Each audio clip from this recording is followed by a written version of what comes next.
সবুজ, আর কিছুক্ষণ পরই মনোনয়নপত্র জমা দেওয়া শেষ হচ্ছে, অর্থাৎ 5টায় শেষ হওয়ার কথা সময়। এই পর্যন্ত কতগুলো মনোনয়নপত্র জমা পড়লেও জানতে পেরেছেন কিনা? আর আজ ছাত্রদল সহ আরও কয়েকটি সংগঠন প্যানেল ঘোষণা করেছে।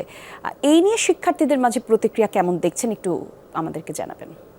এখন পর্যন্ত মনোনয়ন তোলা হয়েছে মূলত 9টি প্যানেল থেকে, এবং 9টি প্যানেলের যেহেতু আজকে মনোনয়নপত্র জমা দেওয়ার শেষ দিন এবং একেবারে শেষ সময় বলা যায়, এবং শেষ সময়ের কিছুক্ষণ আগে ছাত্রদলের যে প্যানেলটি, সেই প্যানেলটির পক্ষ থেকে যারা মনোনয়নপত্র তুলেছিলেন এবং যাদেরকে এই প্যানেলে যাদেরকে মনোনয়ন দেওয়া হয়েছে, তারা এসে এখানে রিটার্নিং কর্মকর্তার কাছে মনোনয়নপত্র জমা দিলেন। এবং এর মধ্যে আমরা যতটুকু জানতে পেরেছি যে 9টি প্যানেলের মধ্যে অধিকাংশ প্যানেলেই আসলে তাদের ফুল যে বা পুরো পর্ষদ মনোনয়নপত্র জমা দিয়েছেন, এবং শুধুমাত্র স্বতন্ত্র প্যানেল, যেটি বৈষম্য বিরোধী ছাত্র আন্দোলনের অন্যতম নেত্রী উমামা ফাতেমার নেতৃত্বে যে প্যানেলটি, সেই প্যানেলটি শুধুমাত্র বাকি রয়েছে। হয়তো যেহেতু আরো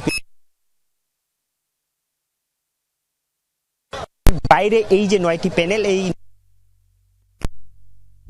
আসলে মনোনয়নপত্র তুলেছিলেন, তারাও জমা দিয়েছিলেন কেউ কেউ। তবে শেষ পর্যন্ত শেষ হিসাবটি আসলে কতটি মনোনয়নপত্র জমা পড়েছে সেটির হিসাব এখন পর্যন্ত পাওয়া যায়নি। সময় যখন শেষ হয়ে যাবে, এরপরে রিটার্নিং কর্মকর্তার পক্ষ থেকে আসলে একটি ব্রিফ করা হবে, সেই ব্রিফিংয়ে হয়তো সেই তথ্যটি আমরা পাবো।